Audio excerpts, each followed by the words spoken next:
Hi everyone, I'm Morgan Ray, the founder of L'Atelier, and this is our weekly update as we promise to share every Friday the process and progress with our Casa Piña project.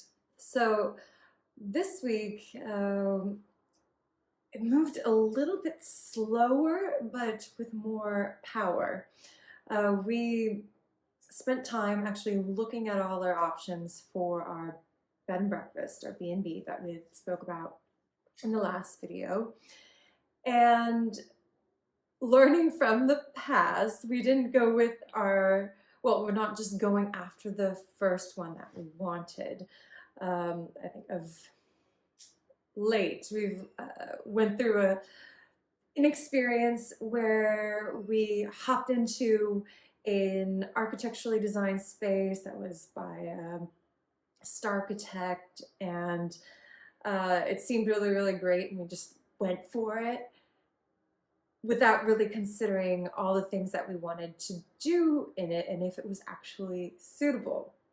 So this week we took the time to go back through our wish list, like all the properties that we had liked and hearted, including one of the buildings that we really, really liked, and started seeing if we still felt the same way for the actual space. It's better to look at it with some time in between and be like, okay, does this still fit? Does this still work for us?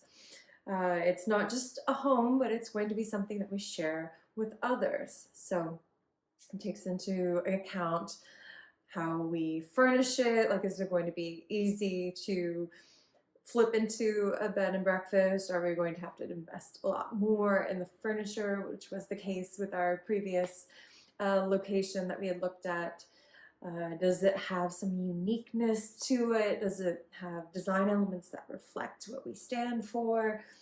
How is it for a guest to get to the place? Is it quite easy? Can they use public transit? We want to provide multiple options. So we spent some time reviewing and unliking quite a few, booking some viewings for next week, and getting a lot clearer on what those needs are and how much space we actually need. Rooms are going to be very important for this particular project, for privacy, different ways of living, different times of the night. So having doors that can close and ample space for not one, but two, but actually 3 people to live there comfortably. And that also includes things like having a toilet separate from the bathroom, from the shower area. Very, very important. So that's where we are on the bed and breakfast. In terms of the bigger picture Casa Piña, we got some. So for L'Atelier, we love working with water, and for our renderings, we do a lot of watercolor, obviously. And recently, with this new year, we invested in this new palette that's just amazing. And these are some of the colors, the tests from the David Smith watercolor collection. They're just yummy and delicious and a pleasure to work with, and you can see how some of them overlay. So with that, we started playing around with some new techniques. And this is one where it's like wet on wet. So you get the background wet and then use the wet paints, and it gets a little blurry. This is a version of our Bungal'eau design. The wet on dry. So this is kind of like what it says, using wet paint on a dry paper. And this is, again, kind of the blossom turning into the Bungal'eau. This is more of a layering technique. So basically you paint one layer, let it dry, then you paint it again, and you get this almost like translucent effect. So this was kind of simplifying and really looking at the Bungal'eau in a much more geometric way, or even kind of going to space, playing with that. And this is a technique that while it's still wet, you add more pigment to it, so it kind of bleeds across. And this is a way we had worked before, but this shows an exploded bungalow. Like, worst case scenario, it just explodes. But no, that's an interesting technique with that. And then the last one is called dragging. And so you paint one portion, and then you have two areas, one with a lighter pigmentation and then another with darker. So you start with the light and then you add the dark and kind of drag it across. And it's this really beautiful effect. So this is almost like the bungalow reflections on the water.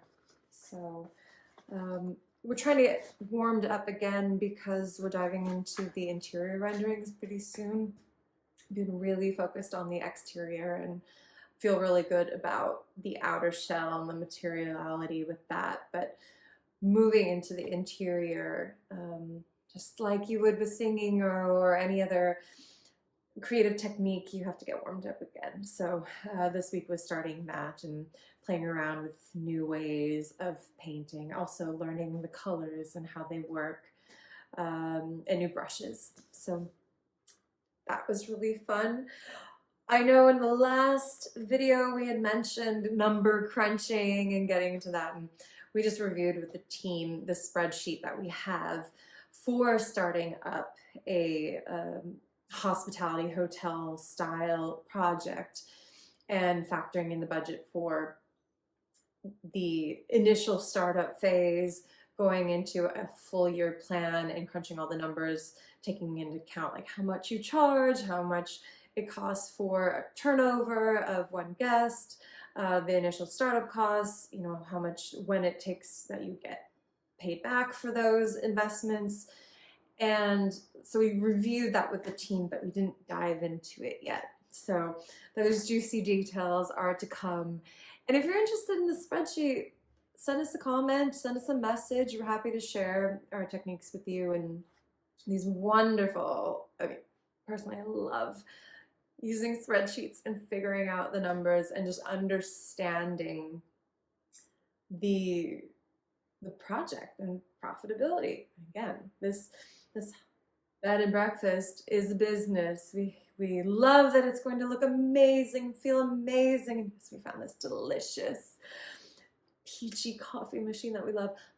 However, we also have to make it turn a profit, and that's going to influence a lot of the decisions we make as we grow into the space. So we'll keep it short and sweet this week. We're off to some really exciting conferences next week from Brussels. It's a colliding of our worlds. We have the European Ocean Conference mixed with the Collectible Fair.